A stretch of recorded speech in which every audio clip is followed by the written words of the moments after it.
আজকে আমি পাক করছি দেশি মুরগি দিয়ে, তারপর আলু দিয়ে। আর মুরগিটা ছিল আমার ঘরের, মানে আমি যে পালি ওই রাতা আর কি, রাতার বাচ্চা আমার মামনির খাওয়ানোর জন্য। গাইস, আসসালামু আলাইকুম, কেমন আছেন আপনারা? আশা করি ভালো আছেন। আলহামদুলিল্লাহ, আমরাও ভালো আছি আপনাকে দোয়া। দেখেন রাতাটা মাশাল্লাহ বাড়ি মাংস হয়েছে, বাচ্চা কিন্তু ছিল রাতাটা, মানে বড় করি নাই বেশি একটা, যে বাচ্চারা দেখালে তো মানে অনেক ভিটামিন, এর ভিতরে প্রচুর ভিটামিন, এই কারণে এটা জব করছি। আর ওটি আমার শ্বশুরও খান, আমার ছেলেও খান না দেশি মুরগি, শুধু আমার মেয়ে আর আমি খাই আর কি। আলহামদুলিল্লাহ, আমার কোনো বাস নাই। আর এই যে আমি পেঁয়াজ কষানছি, কষার পরে মশলা সব দিয়ে দিয়েছিলাম, তারপরে আদা রসুন হলুদের গুঁড়া, তারপরে জিরার গুঁড়া, জিরার গুঁড়া দিয়ে দিছি। তারপরে লবণ আমি একটু কমিয়ে দিই, কারণ লাস্টে আবার দেখে পরে দেওয়া লাগে। আর জিরার গুঁড়ো একটু কমিয়ে দিই, জিরার গুঁড়ো আমি পরে আবার দিই উড়ানোর কতক্ষণ আগে। আর এই যে কষাইতেছি হালকা একটু জল দেওয়া, মানে অনেক সুন্দর কালারটা। কষানোর পরে আমি আবার ইয়াদের সাথে টমেটো দিই।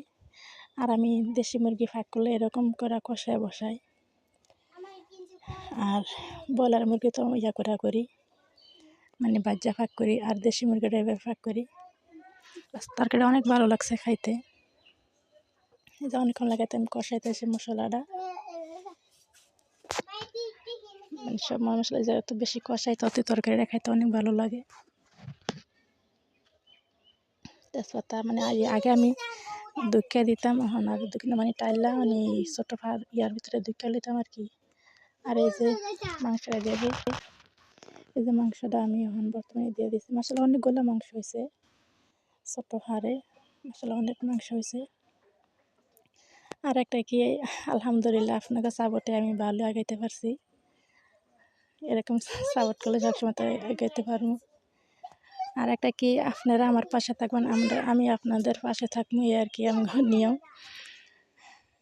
আর এই যে আমি সাথে আলু ছিল, আলু দিয়ে দিছি, কারণ আলুটা আমার অনেক পছন্দ। আলু তরকারি আমার ছেলে আমার, আর মাংসের ভিতরে বেশি খাই আলুটা,